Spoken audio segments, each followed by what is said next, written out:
جی ہاں، ہے تو عجیب بات، مگر بعض باتیں سچی بھی ہوتی ہیں۔ دن بھر وہ برساتی نالوں میں چقماقی کی جھولیاں چنتی ہے اور رات کو انہیں آپس میں بجاتی ہے، اور جس اسے چنگاریاں جھڑنے لگتی ہے تو زور زور سے ہنستی ہے، اور پھر اس کی ہنسی شدید ہونے لگتی ہے تو ہم پر رحمتیں برسا ہوتون، تو آسمان پر ستارے کنگنے لگتے ہیں، جھیل کی سطح پر چمٹے ہوئے چاند کو لطیف جھونکے لاتعداد دونوں کی قطاروں میں تقسیم کر دیتے ہیں، اور ہوائیں گھنی پریوں میم سے سمٹ اور لچک لچک کر نکلتی ہوئی گنگنانے لگتی ہے، اور یہ گنگناہٹ سنسناتے ہوئے سناٹے کا روپ دھار کر پہاڑیوں اور وادیوں پر مسلط ہو جاتی ہے، اور صرف تبھی ٹوٹتی ہے جب پوچھتے گلابی کنکروں سے پٹی ہوئی ڈھیریوں پر ایک سایہ سا منڈرانے لگتا ہے۔ اول جب وہ ان ڈھیریوں پر آئی تو چیت کے مہینے کی ایک رات آدھی سے زیادہ گزر چکی تھی۔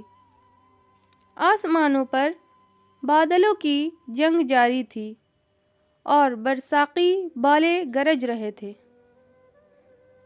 کسی کھوہ میں ایک گڈریا دبکا بیٹھا تھا، یہ قریب سے گزری تو چڑیل چگڑیل پکارتا چیختا چلاتا کنکراڑتا اندھیرے میں جذب ہو گیا۔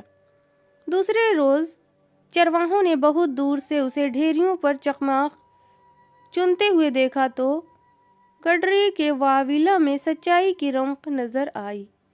گھروں کی صدر دروازوں پر تعویذ لٹکائے گئے، وہخانوں کے چھیروں کے ارد گرد پیر جی کا دم کیا ہوا پانی چھڑکا جانے لگا، اور نمبردار نے مولوی جی کو دین وسط میں بٹھا کر کہا کہ 3 مرتبہ قرآن مجید پڑھ کر چھو کرو اور پیٹ بھر حلوہ۔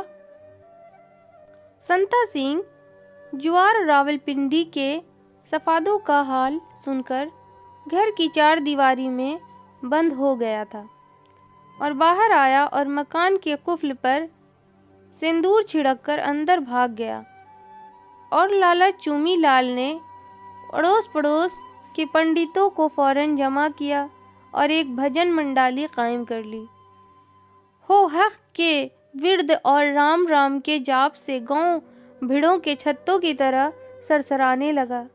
اس روز مدرسہ بھی بند رہا، کیونکہ گائنوں نے اپنے کلیجے کے ٹکڑے کو کلچیوں میں سے چمٹائے رکھا اور برآمدے میں بیٹھ کر چڑی کی باتیں کرتے رہے۔ مگر چند ہی دنوں کے بعد مراد نے گاؤں میں یہ خبر پھیلا دی کہ وہ چڑیل نہیں۔ مولوی جی نے پوچھا تھا، ارے بھائی، تمہیں کیا معلوم کہ سکندر اعظم کے زمانے میں کالی ڈھیری کی ایک چوٹی پر ایک ہندوستانی چڑیل نے ایک یونانی کی کھوپڑی توڑ کر اس کا گدا نگل لیا تھا۔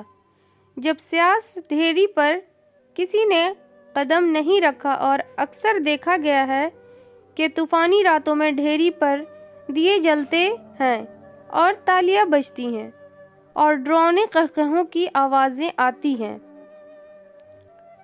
دادا سے پوچھ لو، دادا جسے قرآن مجید کی کئی آیتوں سے لے کر ابابیلوں کی چونچ اور گدھوں کی آنکھوں کے مرکب سے ایک اکسیری سرمے کا نسخہ تک یاد تھا، بولا، کون نہیں جانتا؟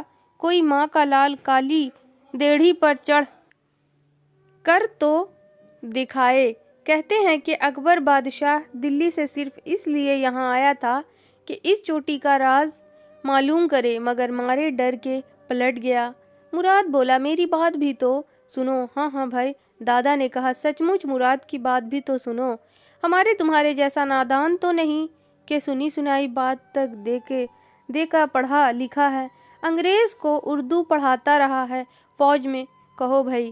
مراد بولا، وہ چڑیل نہیں بلکہ بلا کی خوبصورت عورت ہے، اتنے لمبے بال اور گھنے بال ہیں اس کے، معلوم ہوتا ہے اس کے بدن پر گاڑھے دھوئیں کا ایک لہراتا ہوا سا خول چڑھا ہوا ہے، اور رنگ تو اس غضب کا ہے کہ چاندی کی کرنوں کی ایسی کی تیسی آنکھیں بادامی ہیں، پتھر کی ٹکٹکی باندھ کر دیکھے تو چخادیں پلکیں اتنی لمبی اور ایسی شان سے مڑی ہوئی جیسے تیر کمان، اور دادا کہتے جاؤ کہتے جاؤ۔ دادا مسکرا رہا تھا۔ مولوی جی تسبیح پر سینکڑا خمت کرا لیا تھا، اور مراد بولا، دادا اس کی دونوں ابروؤں کے درمیان ایک نیلی سی بندیا بھی ہے۔ ارے دادا جیسے سنبھل کر بیٹھ گیا، اور مولوی جی نے تسبیح کو مٹھی میں مروڑ کر ہاتھ بلند کرتے ہوئے کہا، میں نہیں کہتا تھا کہ وہ کالی دیڑھی کی چڑیل ہے جس نے یونانی سپاہی کی کھوپڑی کا گودا نکالا تھا۔ یہ ماتھے کی بندیا یا ہندو عورت کی ہی کا شان تو ہے۔ مراد دادا بولا، مولوی جی کی بات جچ رہی ہے، نقل پڑھو، شکرانے کے بچ کر آئے ہو۔ نہیں وہ چڑیل نہیں۔ مراد کی آواز میں اعتماد تھا۔ اگر وہ چڑیلیں ایسی ہیں تو میں ابھی کالی ڈھیری پر جانے کے لیے تیار ہوں، مگر دادا میرا دل کہتا ہے کہ وہ چڑیل نہیں تو پھر کون ہے؟ آخر دادا نے لوگوں کے آنکھوں میں دبکے ہوئے سوالوں کو زبان سے ادا کر دیا۔ ہو گئی کوئی؟ مراد بولا، مگر میں سچ کہتا ہوں کہ ایران میں بھی دیکھا، اور عراق میں اور مصر میں بھی، کہیں کشمیر سیب کی سی رنگت تھی تو کہیں چنبیلی کی سی، لیکن گندم کا ساندی کنارے ریت کا سا سنہری یہ ہمارے ہندوستان میں ہی ملتا۔ ہندوستان میں اور بھی تو بہت کچھ ہے۔ نمبردار کا بیٹا رحیم جو لاہور کے ایک کالج میں پڑھتا تھا اور ایسٹر کی چھٹیاں گزارنے گاؤں میں آیا تھا، بھاری بھاری کتابوں کی اوٹ سے بولا، یہاں بنگلہ کے گلے سڑے ڈھانچے بھی ہیں، اور بہادر کے یتیم اور کڑونے ضیافتیں اڑائیں، اور سارے ہندوستان کی بیواؤں بھی ہیں، جبکہ ابرو کے راکھوں والوں پر مشرق و مغرب کے میدان میں گدھوں، مچھلیوں اور کیڑوں نے ضیافتیں اڑائیں، اور جن کے لہو کی فوواں نے فاشزم کا فانسو بجھایا، اور جن کے خون کی حدت نے کئی اور کافور شمعیں روشن کیں۔ اور پھر ہندوستان میں تمہارا امرتسر، راولپنڈی اور ملتان بھی تو ہے، جہاں صرف اس لیے عورتوں کی آبرو ریزی کی جاتی ہے کہ ان کے ماتھے پر نیلی سی بندیا ہے، اور جہاں بچوں کو نہیں بھائی، دادا ابو کے بچوں کو ابھی تک کیس نے کچھ نہیں کیا۔